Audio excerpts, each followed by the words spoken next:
a good day to you this day of your time. How are you all? All right. Are you all excited? Yes. All right, workshop's over. You see how fast it can happen?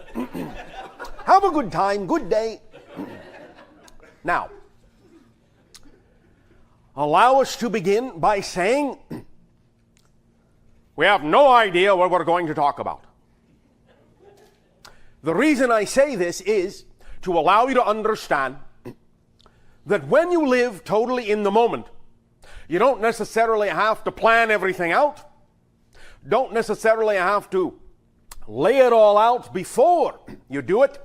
You can, in the moment, upon the realization of what needs to be done, simply call upon your connections to the infinite to bring through whatever information is necessary at that moment.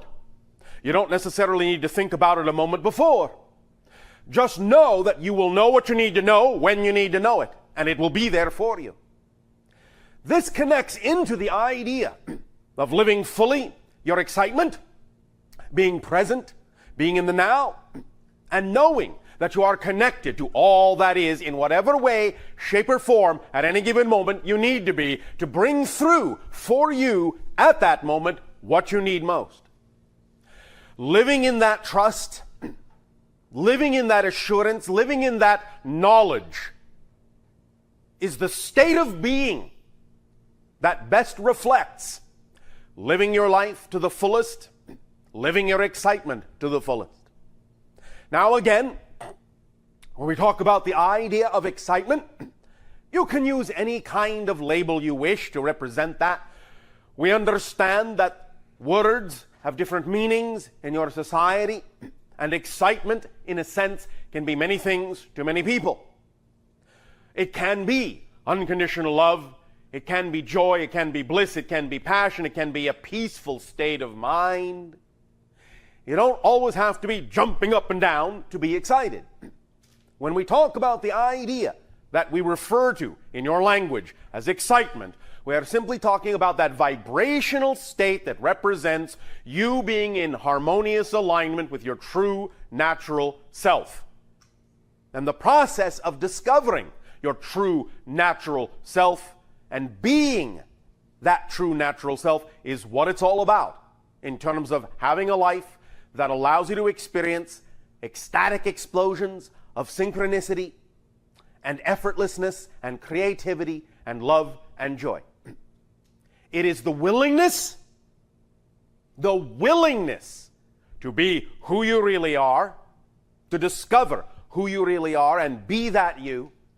That willingness is all it takes to get the ball rolling, to start the momentum going, to bring into your life, to attract to you those things that are most reflective of what you need next, of what you need to look at, what you need to deal with, what you need to process, in order to add that knowledge and add that experience to your being, so that you can expand and expand and expand and become, experientially become more of who you were already created to be. There's a process of self-discovery, a process of awakening, a process, in a sense, of remembering who you are. As we said, that's what physical reality experience is all about. It's making choices. It's the ability to choose. It's the experience that choice brings you of discovering through all the choices you make who and what you really are as this particular personality in this particular parallel reality life. Now, yes, of course, the greater you, what some people may call the oversoul, obviously has a number of lives going on simultaneously in what you call parallel realities or past or future. All of those things coexist concurrently, simultaneously. But this you is unique, as all of the different versions are, all the different life experiences are, whether physical or not. Each aspect of your greater self is unique. And so even though you have many lives, this life will never happen again and has never happened before. This is the only life this you has. And so to make the most of it, to allow yourself to really experience, to really savor what this life is all about, the idea is that you have the freedom, regardless of what you have been taught, regardless of what you may still believe, you have the freedom at every given moment to choose who you prefer to be, how you prefer to act, what experience of life you prefer to have, that you believe is most representative of the you are, in your heart of hearts, in your deepest soul. Now, as children, many of you automatically understand what it is to live an exciting life. But of course, different belief systems that have developed within your society over time will often talk you out of continuing to live that exciting life as you grow up, as you mature. But the idea is really to learn to balance that, to learn to blend that, to learn to become a grounded adult who still understands the freedom of play, the freedom of creativity, the freedom of excitement in the way you understood it as a child. So it is allowing yourself as an adult to rediscover how you can integrate that excitement, that childlike attitude, that childlike gratitude for every moment of the day, for a total appreciation of your life in a way that is natural, in a way that is second nature to you, actually first nature to you.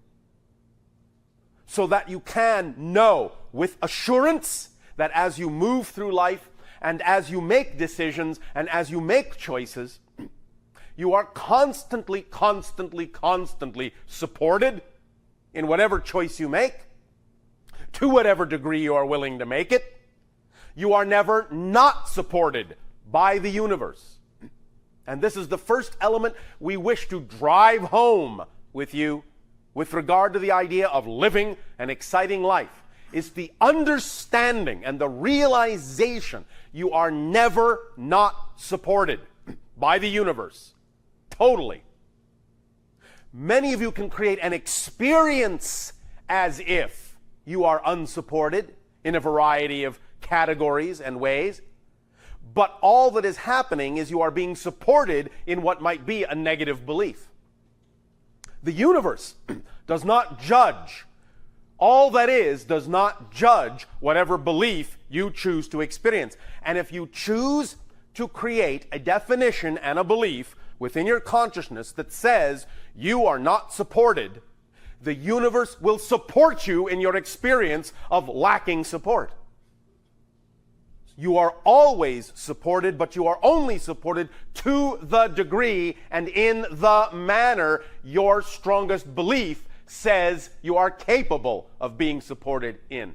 But you are supported fully in that belief, in that experience. Every single belief, as we have said, contains, in a sense, a mechanism that reinforces that belief. It creates a self-fulfilling reinforcement mechanism. It has to, by definition. If beliefs did not contain self-reinforcing mechanisms, you would not be able to have discrete experiences in physical reality. You would not be able to have a particular experience of a particular belief without other beliefs leaking in. And this is, to some degree, one of the things you are learning to transform, is the idea that you can have an overriding belief. An overriding belief that colors all other beliefs, that beliefs are easy to change, instead of an overriding belief that beliefs are difficult to change. The overriding belief that beliefs are difficult to change is part of the paradigm of the belief itself that is there so it will be reinforced so you can have that experience that the belief creates. But now, in your age of transformation, you are learning you can replace that overriding belief, that program, that equation, with another one. That beliefs are easy to change. so that you can simultaneously, shall we say, experience to whatever degree you wish to any particular individual distinct and discrete belief, but at the same time always leave yourself a key to unlock from that belief should you desire to do so when you are done with that scenario.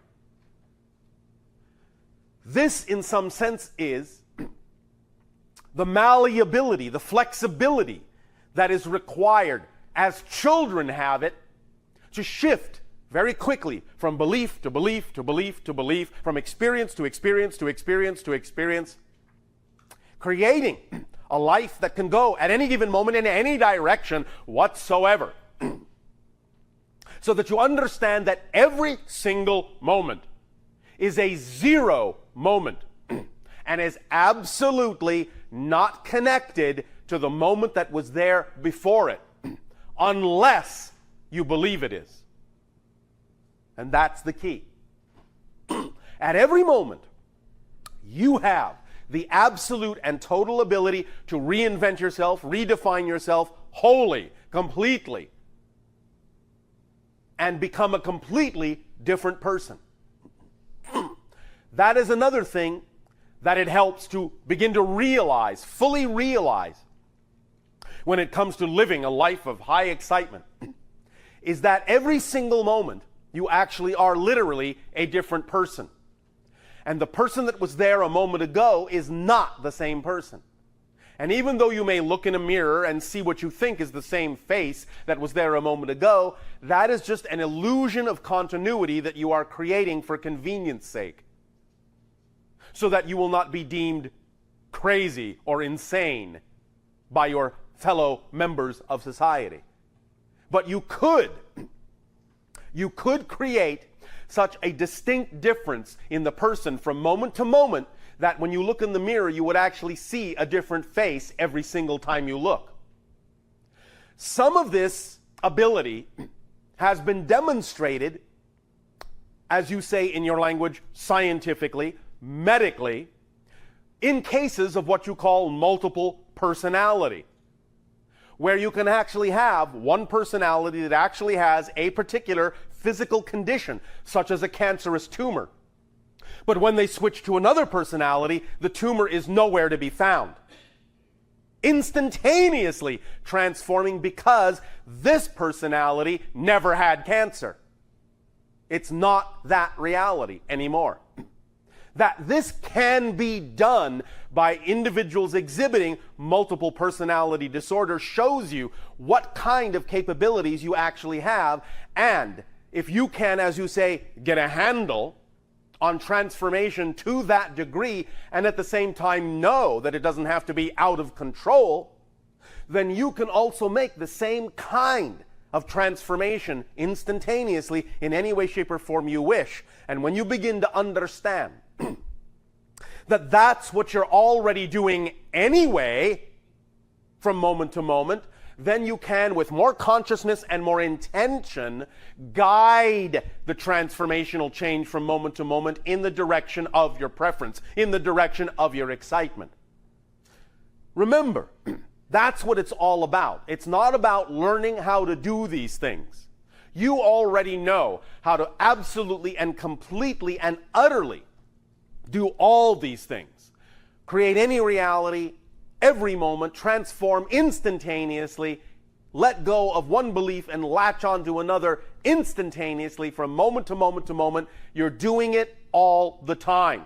The issue is not learning how to transform. The issue is awakening to the choices you are making of what you transform from and to. Because you can create a sense of continuity in the beliefs that you choose that make it seem as if, from moment to moment, nothing much has changed. When in fact, from moment to moment, everything has changed. You are a completely different person and a completely different reality, literally, take me literally, every single moment that you experience. Any change at all, it's a total change, a complete change. You exist as a different person in a different universe, utterly. Utterly. So you don't have to worry about learning how to do that. It's automatically built into your creatorhood. That's what you do. You can't help yourself but create, moment to moment, a new universe. You are made in the image of all that is, and all that is constantly creating new ideas, new perspectives, new universe, constantly shifting its consciousness simultaneously and concurrently from every different possible perspective, and that's exactly what you're doing too. But you have created an idea. You have created an idea, a notion, a system of definitions, a system of beliefs that define a particular experience you call physical reality on Earth. And you have set up certain guidelines, certain parameters that you've all agreed to abide by to make it seem as if you are not doing all the things we are talking about now. Again, as an example, you talk about the idea, or your scientists talk about the idea that you only use 10% of your brain. No, you use 100%, but you use 100% to make it seem as if you're only using 10. That's what you're doing. You're creating an experience of only using 10% of your brains with 100% of your brains. So waking up to that fact is what will allow you to realize you can change the percentage anytime you wish. Anytime you wish. Because all you're doing from moment to moment is saying, I choose 10%, I choose 10%, I choose 10%, I choose 10% again, I choose 10% again, I choose 10% again. Why? Because I said I have to. Why? Because I said I have to. Why? Because I said I have to. That's all you're doing. You're creating an illusion of continuity with your choices. You can break the continuity.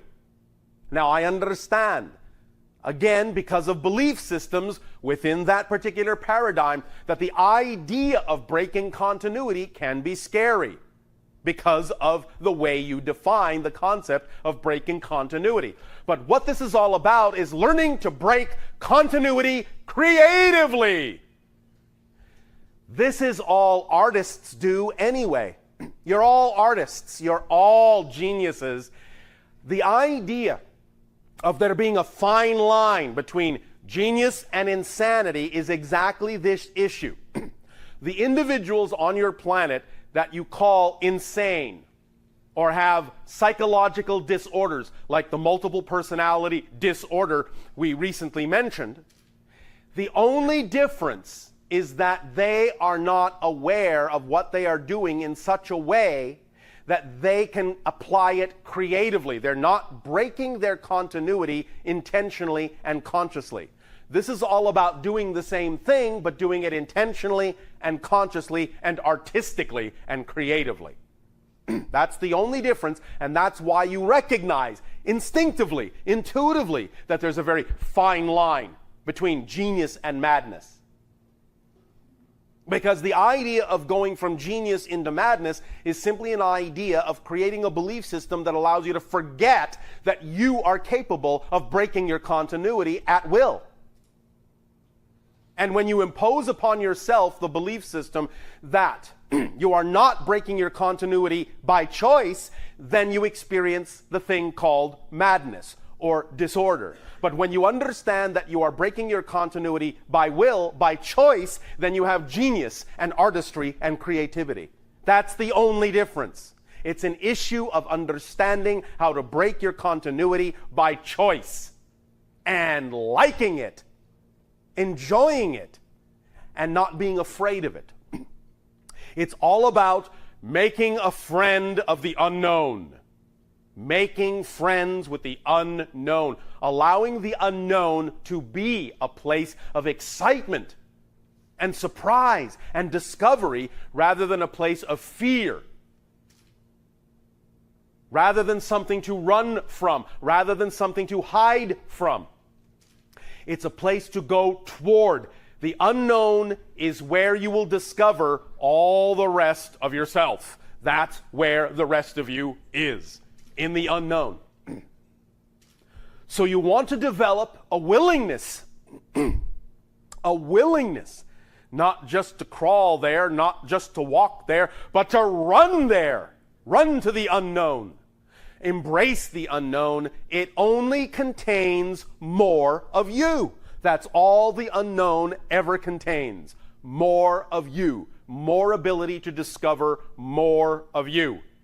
If it's scary, that's an opportunity to get in touch with the belief systems that make it seem scary, because it's only your definition of the unknown that creates the experience of fear. There is nothing about the unknown itself. There is nothing about the unknown itself that generates fear. Only your definition of it generates the experience of fear. That's all. It's the only thing that works that way. So, embracing the unknown, making choices at will to break your continuity creatively, will begin to allow you to truly experience what you have for a long time called magic, where one moment does not necessarily have to appear connected to the next, where your space-time reality begins to get very slippery, and you can all of a sudden begin, if you have not already begun, to experience such things as winding up somewhere and having no idea exactly how you could possibly have gotten there, getting somewhere in an amount of time that heretofore would have been impossible to get there in, and all sorts of experiences like that where you suddenly realize that you can do without some of the intervening continuity moments. The ideas of teleportation, the ideas themselves of shifting in time, the idea of expanding your awareness to many different lives and parallel dimensions of reality, all come from the willingness to break your continuity creatively. Now, up to this time in your history, it hasn't necessarily served you to do that, except perhaps now and then in a very random way when it served some particular purpose in some particular person's life. But now, in this day and age, the idea itself that you are in a day and age of transformation allows you to consider many more options, many more possibilities of what you can experience physical reality to be. Physical reality is very flexible, very malleable. Remember, it's just an illusion. It's just a mirror. It only reflects back what you give off. So just as your reflection in the mirror really has no substance, physical reality itself really has no substance and is, in that sense, a true will-o'-the-wisp. It will take its form only from what you believe it to be. Only from the solidity you impart to it with your definitions and your meanings and your beliefs. It is no more substantial than that. No more substantial than your idea of it. What is real is your experience. That's reality. Experience is reality. Reality is experience, not the things that are the props of the experience. The experience itself is who you actually are, is what you actually are. You are consciousness experiencing itself from all the perspectives it can. That's what creation is. Consciousness experiencing itself from all the perspectives it can. That's it. That's what reality is. And when you begin to get a handle on that, when you begin to be willing to break your continuity with that intention in mind, you open up a myriad of possibilities that heretofore were not experienceable in physical reality, because you are redefining physical reality itself. We have long said, and we will repeat this if necessary, we have long said the process of shifting, the process of ascending from one dimension or one reality to another is the process of realizing that you actually are the reality you previously thought you existed in. I'll say it again. The whole concept of ascending, the whole concept of moving from one reality level, one dimension, one density to another, is the result of realizing that you actually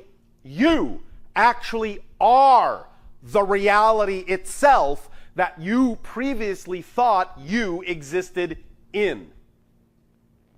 So what we are saying is, you don't exist in physical reality, you are physical reality. It is you. It's just an extension of your consciousness. It's just an experience in your consciousness. When you recognize fully that there is no physical reality except for your experience of it, and that that's what reality is, that is what allows you to experience an expansion of your idea of reality as you experience an expansion of your idea of yourself. And that's what allows you to have the experience you call ascension, or advancement, or growth, or expansion.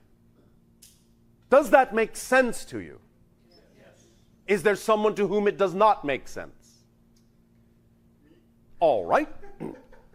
Would you like me to explain more clearly in some specific way what I have just said? But you can repeat it, please. Just repeat what you said. All right. Different words, maybe. All right. Right now, most of you imagine or have been taught to believe that physical reality is a place in which you exist. You understand? You are being taught that physical reality is a dimension, and that somehow you, as an individual, exist inside that dimension. But you don't. The dimension exists inside you. It's just an idea. There is actually nothing out there. There is no out there. That's an illusion. It's a projection. It's all going on inside your consciousness. Does that make sense? So when you understand that you are not in physical reality, that physical reality is in you, that awareness in and of itself, that moment of being aware of that in and of itself, is the experience of expansion and ascension to a different level. Does that make sense? Does that help clarify it sufficiently? Or is there something else you wish to explore about this concept before we go on? This transmission has been titled The Silent Season.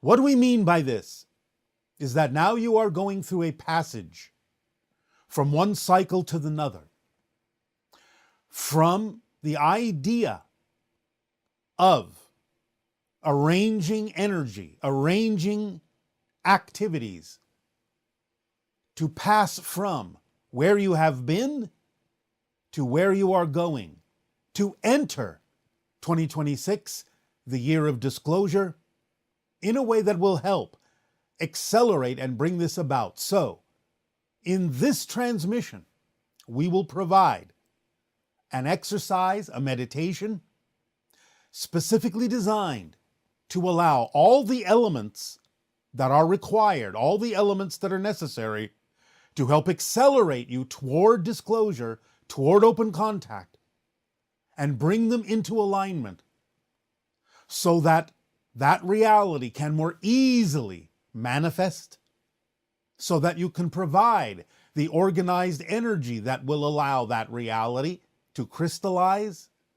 This exercise is part of the Interstellar Alliance social experiment, one of the final steps in it that will allow disclosure and open contact to come forward, to bloom, to blossom in your society in the most efficient way for the benefit of all. Hi, Bashar. My question is that I just recently started to communicate with my spirit team, and sometimes I use my light language, but the thing is that my conscious mind doesn't understand it. So is there any tools I can use to improve my communication so I will understand them better? And is it possible for me to see more things in the future besides just feeling the presence? Or is it maybe just part of my soul contract that I'm not meant to see?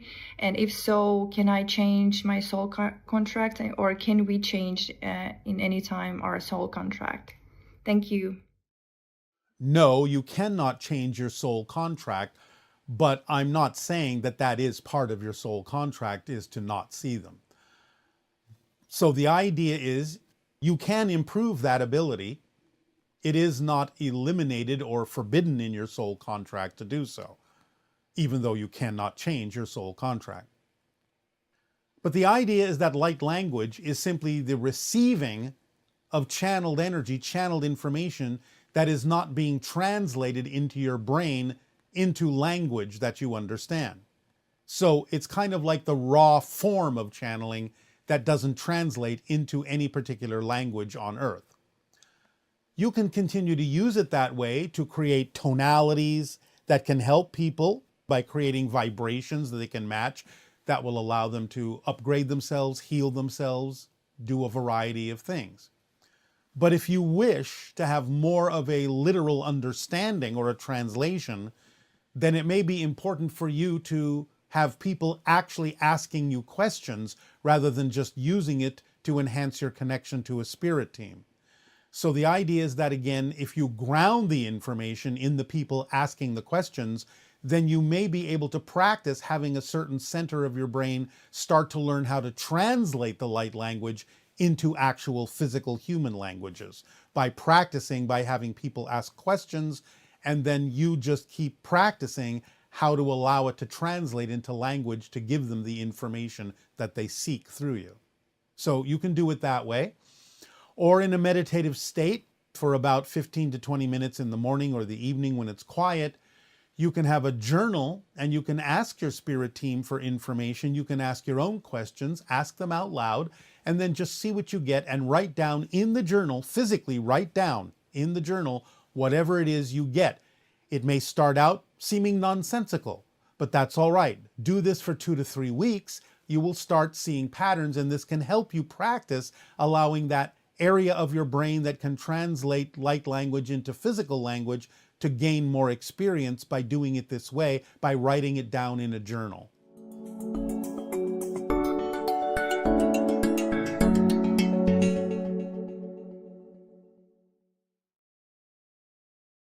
And Safin say hi hi. Oh, all right. They also say hi hi. Well, we say hi hi to them too. All right. What about saying hi hi as well?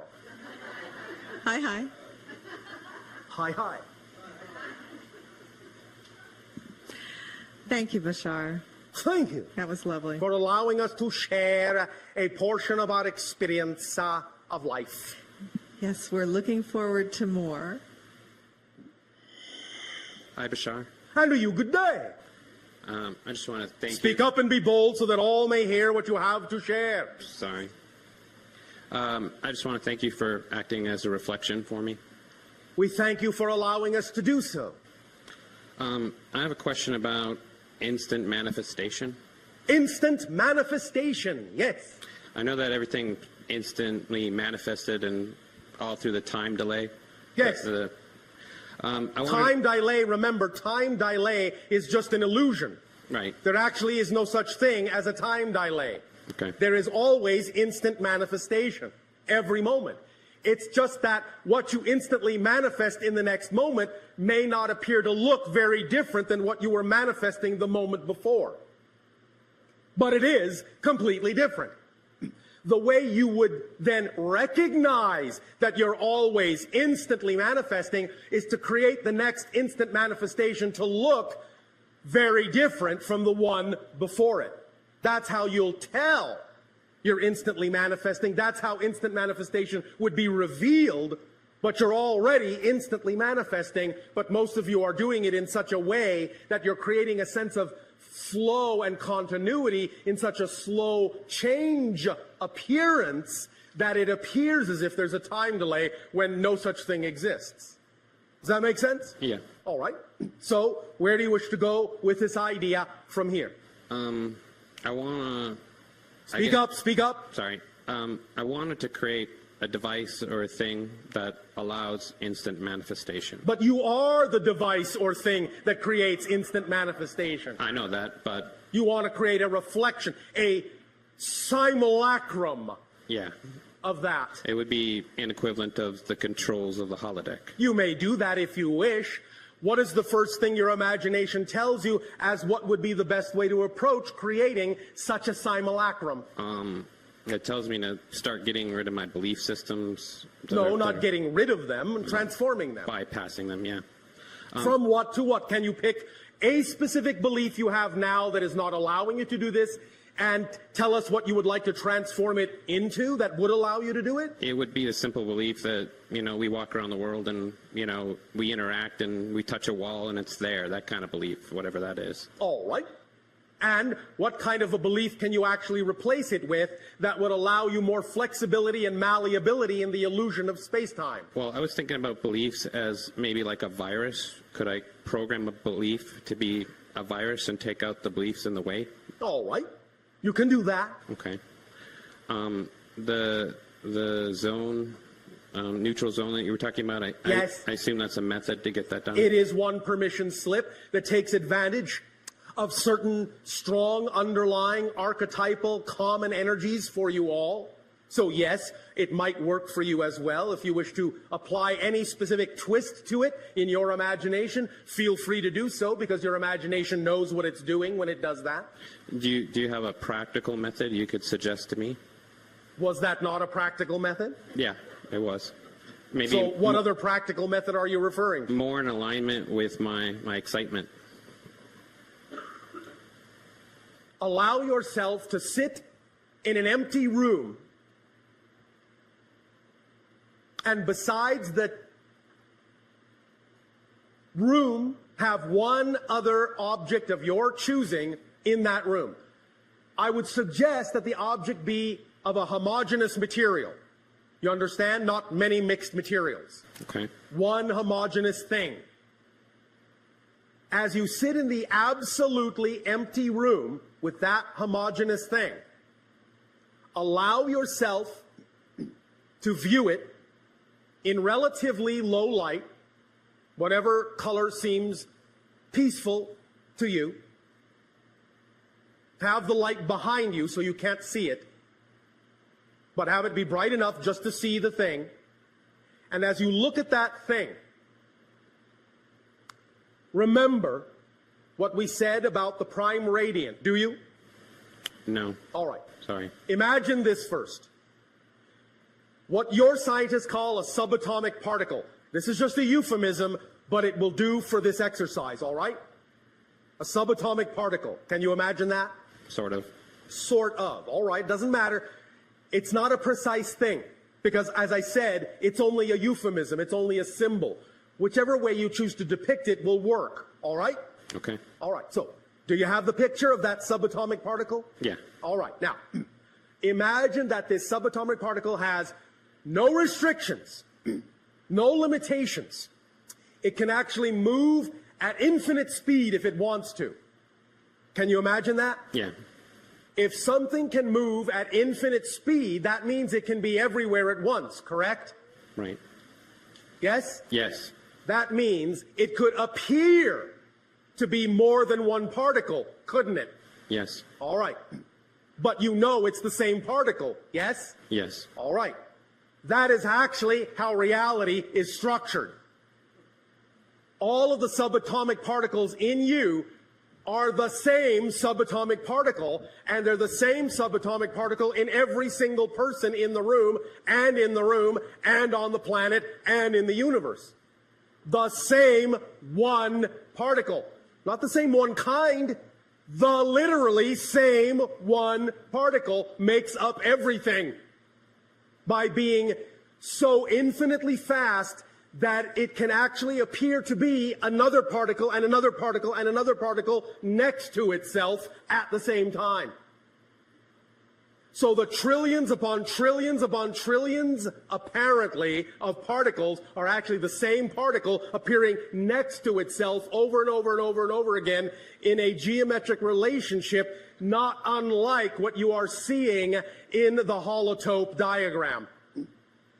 Traces that path on a multitude of dimensions beyond what's represented here, but nevertheless, that's a good slice or shadow of the idea of a higher dimensional form that represents the geometric path that particle is tracing at infinite speed. And every time it crosses itself, every time it crosses its path, it creates the idea of another particle.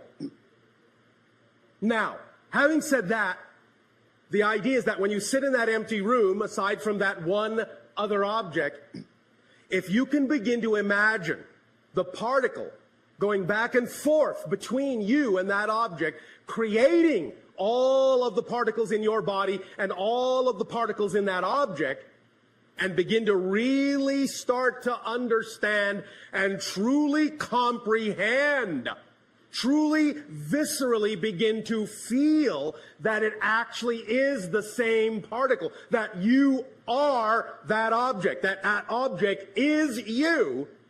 As soon as there becomes no difference between you and that object, you will achieve the state you are looking for, because you will become equal to any other thing you call an object, and there will be no concept of blockage between you.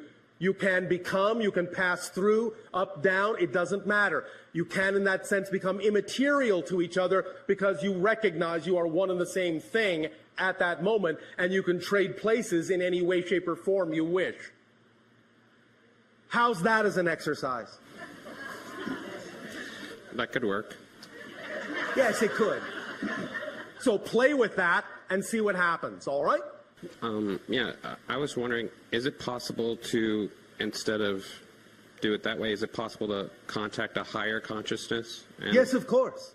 Okay. Remember, what we have initially said also is that the whole point here is to contact your own higher consciousness as well, because if it's not part of the equation, you actually won't be able to contact another higher consciousness. We wish to tell you all a little secret that we have recently begun to reveal to many of you. You're talking to your higher self right now, but you are allowing us to color it for you with our consciousness to allow you to give yourselves permission to talk to your higher consciousness. You're using us as a simulacrum to give yourself permission to talk to your own higher minds. But your higher mind is who you're actually talking with when you speak with us. So go have fun. Your higher mind will be with you. All right? Thank you. Thank you.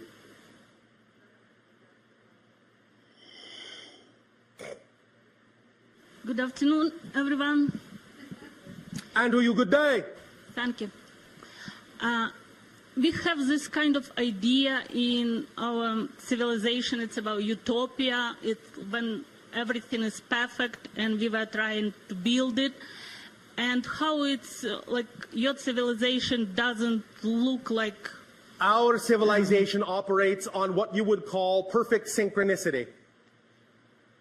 Everyone is where they need to be, when they need to be there, interacting with perfectly who they need to interact with at exactly the right place and the right time. No one tries to do anything. Everything just happens automatically, like an automatic choreography. We are all in perfect harmony, all in perfect joy, because the only thing that excites us is to do what excites us. And everything that excites us harmonizes perfectly with everything that excites everyone else, and we all come together to do things, and we all split apart to do our own things exactly when we need to. So how we come up with these ideas, it's not kind of, it doesn't remind anything like you was talking about, this neutral zone and your civilization. As each and every one of you learn to validate the individuals that you are, you will start to recognize that unity, complete harmony, is the product of absolute validation of all the individuals within the union. So by each individual becoming more their full self, by acting on their passion, by going into this neutral zone, becoming a fully balanced being, then each individual will begin to work in perfect harmony with every other individual who also does the same. And the more individuals that do that and create that state of being will then create a harmonious world. But you must understand another secret about the idea of changing your world. You actually don't change the world. You just change yourself, and shift yourself to a parallel Earth that is already representative of the vibration you have changed to. The old Earth is still there. It's just that you're not focused on it anymore. Does that make sense to you? Yes. Does Yes. that help you? Yes. Thank Thank you. you. And small question, like I don't remember any experience like people describing about a lot of with abduction and everything else. Yes. Does it mean that I don't have any relatives in other civilization? It does not mean that. It just may mean that they didn't happen that way. Ah, You understand? yeah. You all have relatives in other civilizations for a variety of reasons, but it may not necessarily have taken place that way. All right? All right. And another question, like in the childhood, I always had this, I don't know, memory or idea that like I was brought here for this kind of strange program. All right, well, maybe you do have relatives that way. Yeah, it's kind of like, I thought maybe it's how you, yeah. If there is any need for you to remember many of these experiences and interactions, then as your life unfolds by following your passion, you will automatically remember. Remember, you will never miss an appointment that you need to keep. The only way to miss an appointment that you have arranged is by worrying that you will miss the appointment. That's the only way to miss the appointment. Otherwise, if you don't worry that you'll miss the appointment, you cannot miss the appointment. So you will remember everything you need to remember. You will keep every appointment you need to keep by just following your passion. It's an automatically organizing principle. So if there's anything about this you need to remember, it will come to you in whatever way serves you best. All right? Thank you. Thank you. Pleasant dreams. Thank you.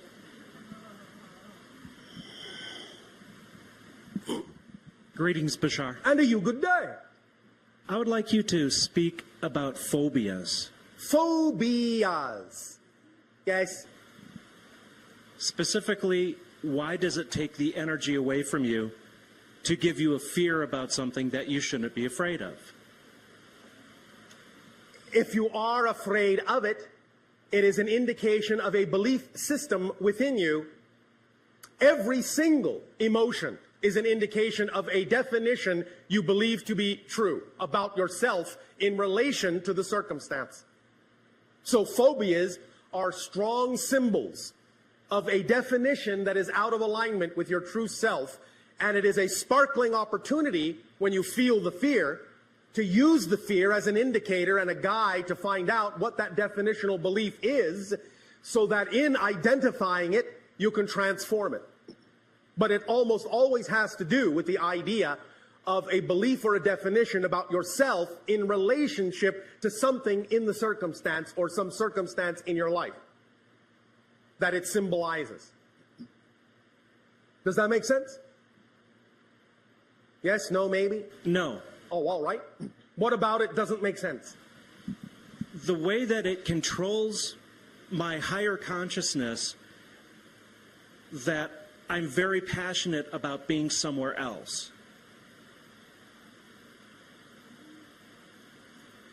You mean you are afraid to be where you are? Yes. So much that you wish you were somewhere else. That's not being passionate. That's being anxious. Okay.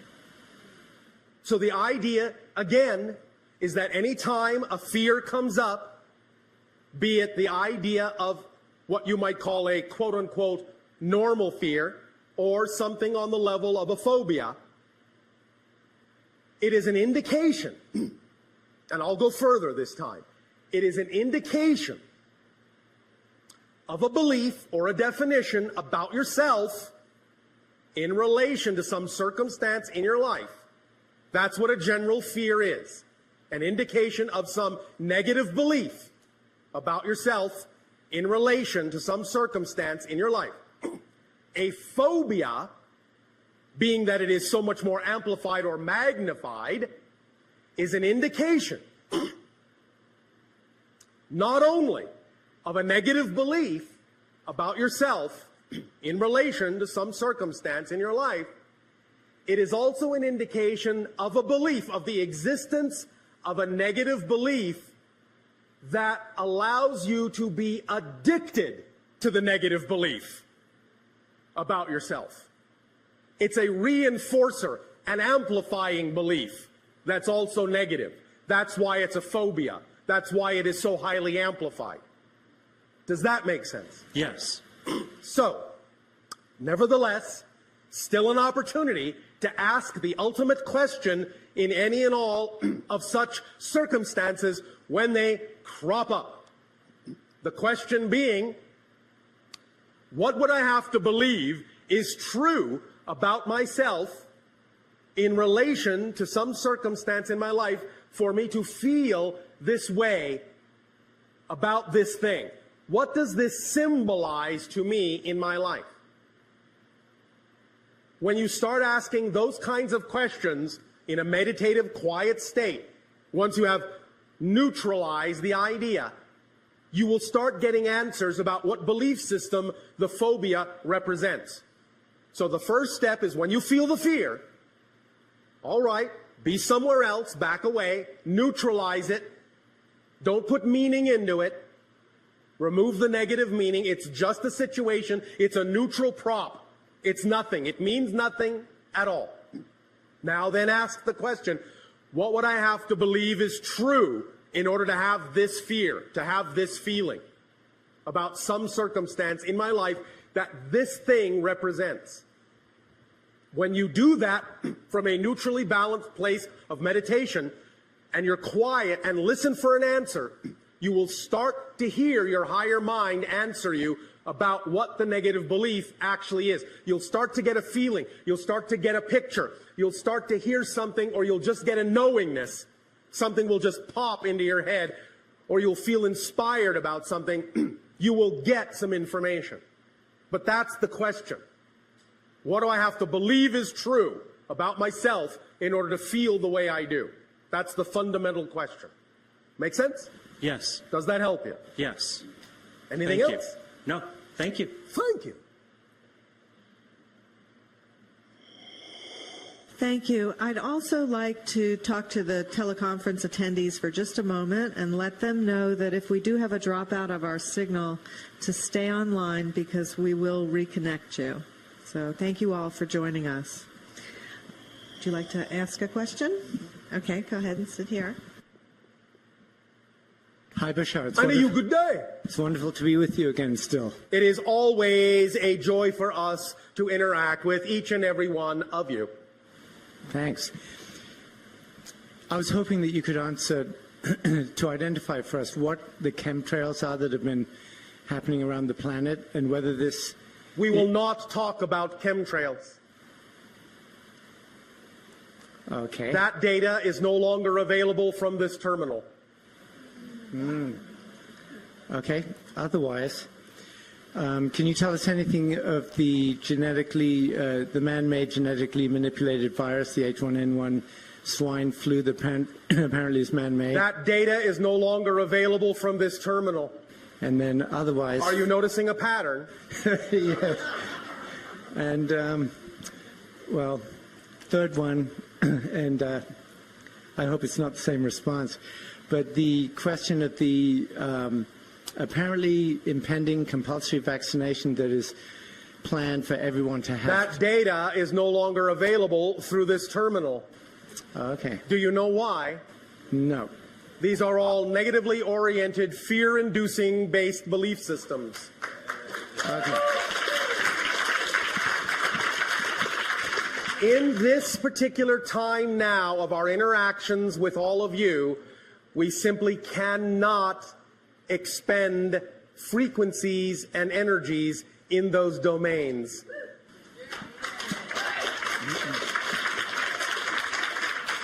So in doing so for us, then they will not exist. Remember, in the reality of the vibration that you prefer to choose, such things simply would not exist.